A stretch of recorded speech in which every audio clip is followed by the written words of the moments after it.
Yeah, like, that's not right. I mean, yeah, it's a big knife. It seems there are some countries that have sweet treats that have existed for so long that they've sort of become a cultural icon. Despite the fact that if we kind of looked at them through a modern lens, they would be a bit underwhelming.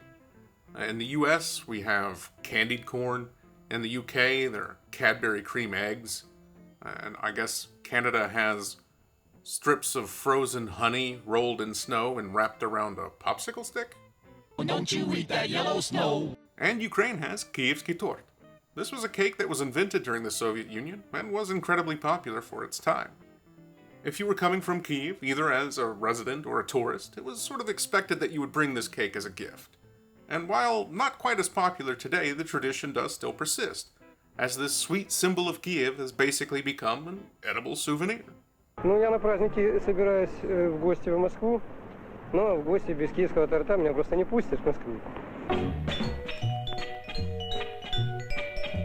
So since this is a dish that you don't really make, you buy, and since I live not too far from the original factory where this dish was invented, I think I'm going to do something that I almost never do.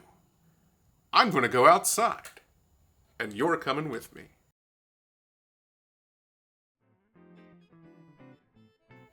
So here we are, the headquarters of Roshan and the birthplace of Kyievський. This is also the site where a large amount of their confectionery goodies are made. It smells incredible here. So here I am at the Roshan factory. This is where the Kyiv cake has been made since the 1950s, and for a long time it was the only place that you could buy the cake.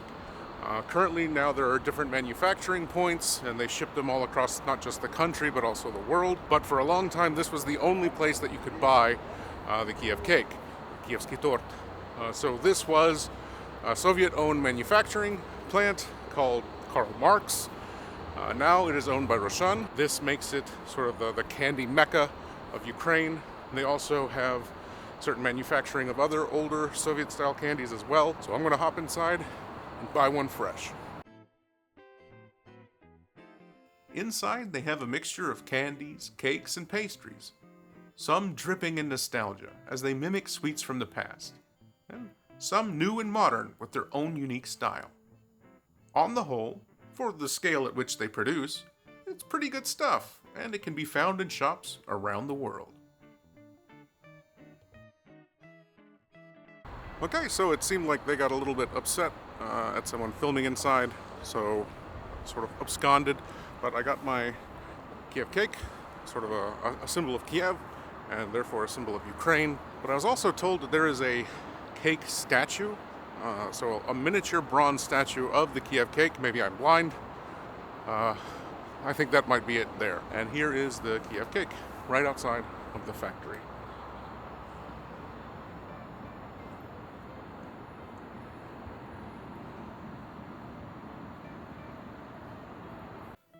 Okay, so we safely made it home on a lovely Ukrainian metro ride.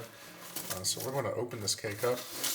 I don't remember really what it looked like. It was years and years and years ago. I know that they've got pretty specific decoration patterns that I think that they have copyrights on.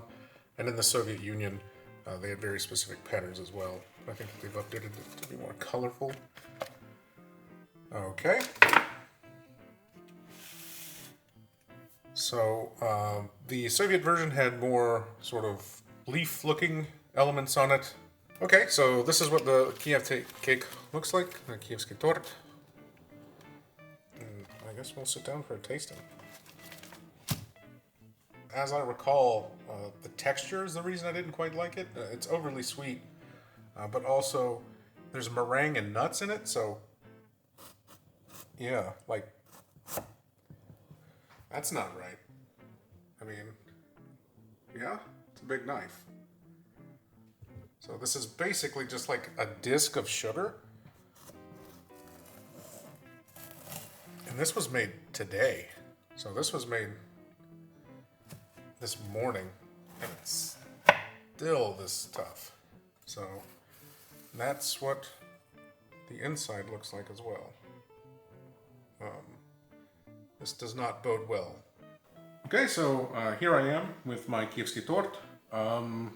I was excited to try this again. I tried it maybe about 10 years ago. Didn't really like it. It was mostly a textural thing, and the fact that it's sort of like sweetness without dimension. It's just sugar and crunch. I was excited to try it again because when I asked some friends, they actually seem to be quite in favor of it. It seems to have a really positive reputation. But after cutting a slice, I am more concerned that this is not going to be fun for me. So I guess without further ado, we'll dive into it. Cake shouldn't have that texture. Yeah, it just sort of crumbles. It looks really weird. And the sort of legend of the cake is that it was created after they left egg whites that were intended for sort of a sponge cake out, and then made meringue and then turned it into a cake. So this is sort of like a meringue cake with nuts.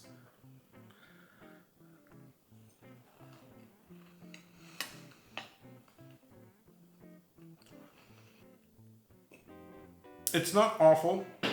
I taste a lot of hazelnut that really kind of saves it. But I don't know where the cake is anywhere. It's just icing and meringue. It's not really even a cake. All I taste is hazelnut.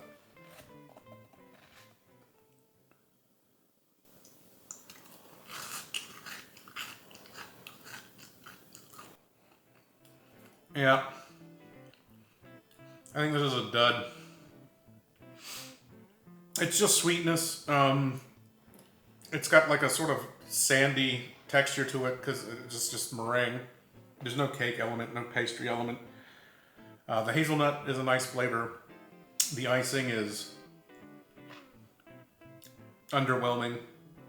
I really don't understand why this is so beloved. But there you go.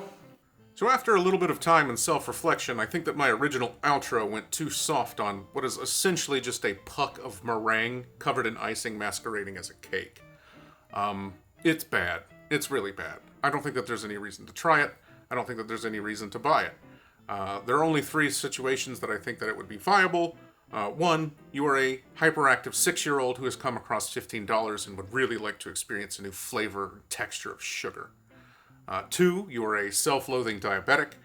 And 3, you really want to prank someone who is just way too polite to tell you how they really feel. So you just buy them this cake, give it to them, tell them that it's some sort of delicacy, and then watch their face as they desperately try and invent niceties to describe what they can only imagine as nut-flavored freeze-dried ice cream covered in the cheapest icing possible. So, yeah, it's not good. Ukraine, you guys can do way better. Kyiv, you can do way better. That's all I had to say about that. So let me know what you think of this sort of slice of life type content where I actually go out to on locations and film things. I'd really like to mix in this type of content into the usual stuff, maybe where I go to like weird locations, like bars, restaurants, breweries, distilleries, farms, factories, that type of thing, so that you guys can see some stuff that you might not be able to see otherwise. Additionally, I'm sort of toying with the idea of maybe doing a tour of sorts through the Baltics this summer. So if any Estonians, Latvians, Lithuanians have any ideas of things I should check out, or maybe you know some chefs, restaurateurs, brewers, distillers, that would be super cool if you could connect us. So that's sort of what I'm thinking of. I really appreciate the support, and I hope that you guys like the content. So, as always, until next time, thanks guys. Such a strange texture.